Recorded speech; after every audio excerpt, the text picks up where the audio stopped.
Early Church Fathers, July 4th, Irenaeus of Lyons Against Heresies, Book 2, Chapter 31.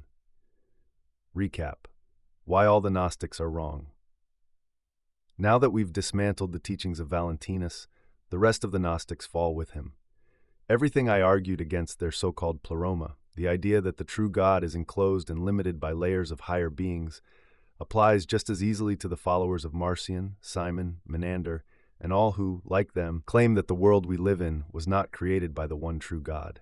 They all end up proposing multiple gods, multiple pleromas, and separate creations stacked beside each other, each sealed off from the rest with no connection or shared fellowship. But if that's true, then God of all is an empty phrase. Either there is one God who is over all, or these systems break everything into fragments with no center, no unity, and no truth.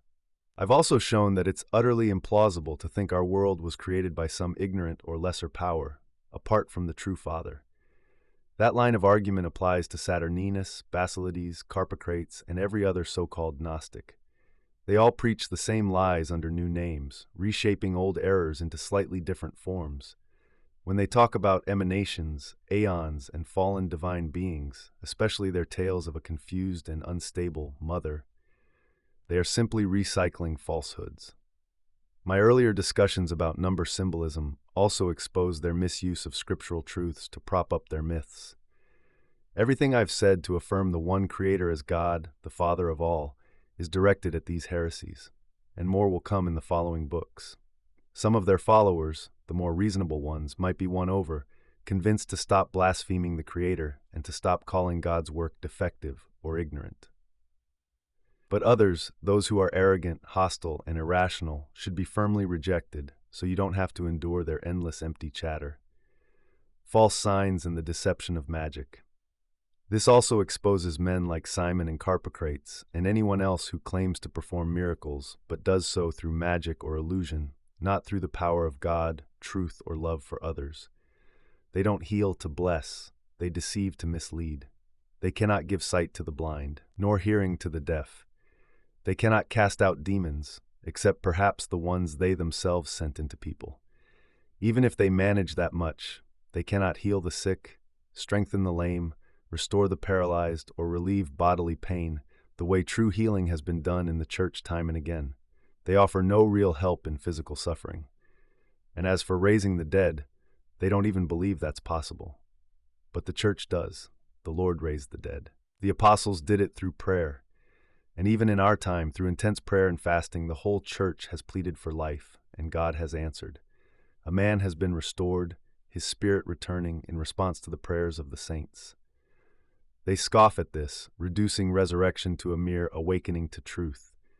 But we have seen with our own eyes what God can do. Contrast between church and heresy. In their circles, you'll find nothing but confusion, deception, and impious trickery. In the church, you'll find sympathy, faithfulness, truth, and real help, offered freely, not for profit. We share our own goods to help others. Many of those we heal are too poor to provide for themselves, so we provide for them. That's why it's obvious that these false teachers are entirely foreign to the character of God. They don't know His goodness. They have none of His Spirit. They are filled instead with deceit, rebellion, demonic influence, and the illusions of idolatry. They are forerunners of the dragon himself, the one who, by deception, will drag down a third of the stars and hurl them to the earth. Revelation 12:4. That's why we must avoid these people the same way we'd avoid Satan. And the more flashy their miracles seem, the more carefully we should watch them. The greater their spectacle, the greater their wickedness. If you reflect on prophecy and pay attention to how they act each day, you'll see plainly they behave no differently than demons. Augustine of Hippo, The Confessions, Book 10, Chapter 35, Sections 54 to 56. Curiosity and the lust of the eyes. There's another form of temptation, one that's more complicated and in many ways more dangerous. It doesn't begin with physical pleasure, but with the desire to know, for knowledge, for experimentation, for seeing how things work through the senses. It's not the craving for bodily gratification, but the drive to explore the world through the body, especially through sight. This is what Scripture calls the lust of the eyes. Sight is the primary gateway to knowledge, so we speak of seeing even when it's another sense involved. We say things like, see how it sounds, or see how that feels, borrowing from sight to describe the experience of knowing. Whenever our senses pursue knowledge not for goodness, but for the thrill of discovery, it becomes curiosity in the dangerous sense. Pleasure versus curiosity. You can tell the difference between healthy pleasure and unhealthy curiosity by what draws the senses. Pleasure chases beauty, lovely sights, sounds, smells, tastes, textures. But curiosity wants the opposite. It seeks out what is ugly, grotesque, or disturbing, not for joy, but for the experience of knowing. Think of a mutilated corpse. No one enjoys the sight, and yet if it's nearby, people gather, horrified and pale, drawn not by pleasure, but by a kind of awful fascination. No one would dream of seeing it in a dream, yet when awake, they go willingly. No one reports its beauty, yet still people come. The same is true across all the senses, though it would take too long to list them.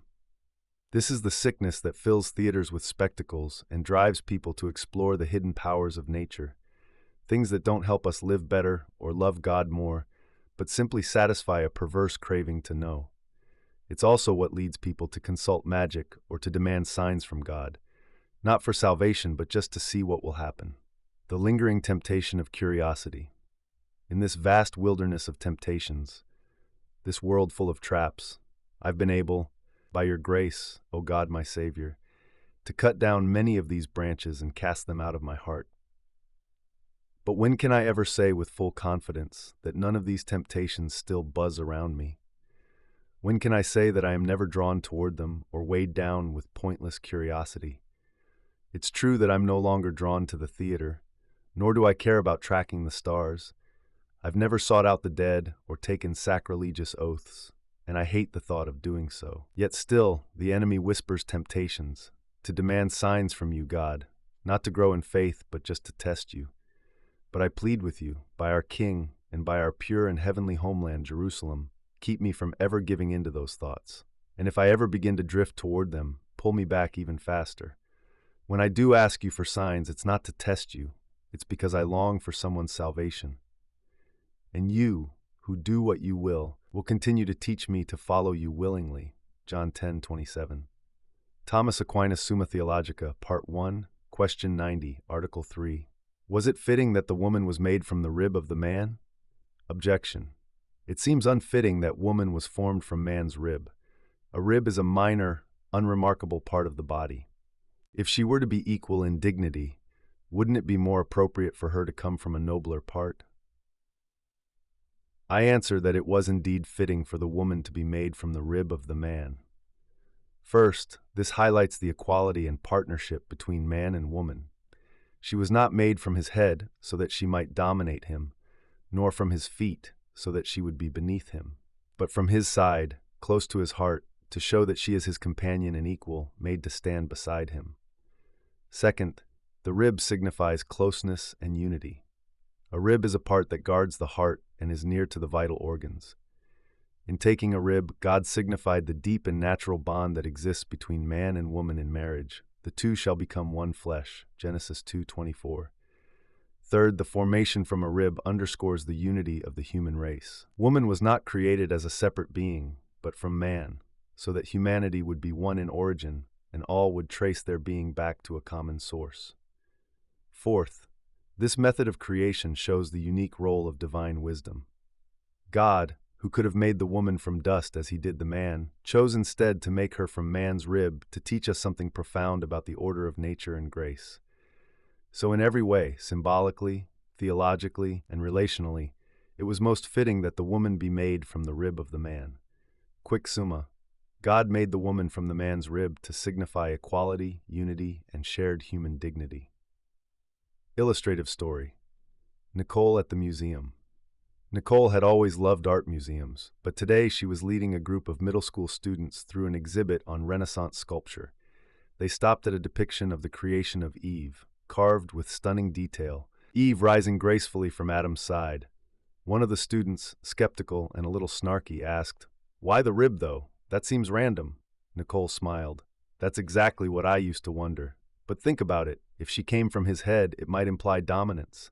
If from his feet, it might imply submission. But from the side? The student blinked.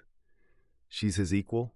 Exactly, Nicole said. From his side, near his heart, to walk with him, not rule over him, not be ruled by him. God was teaching something through the material.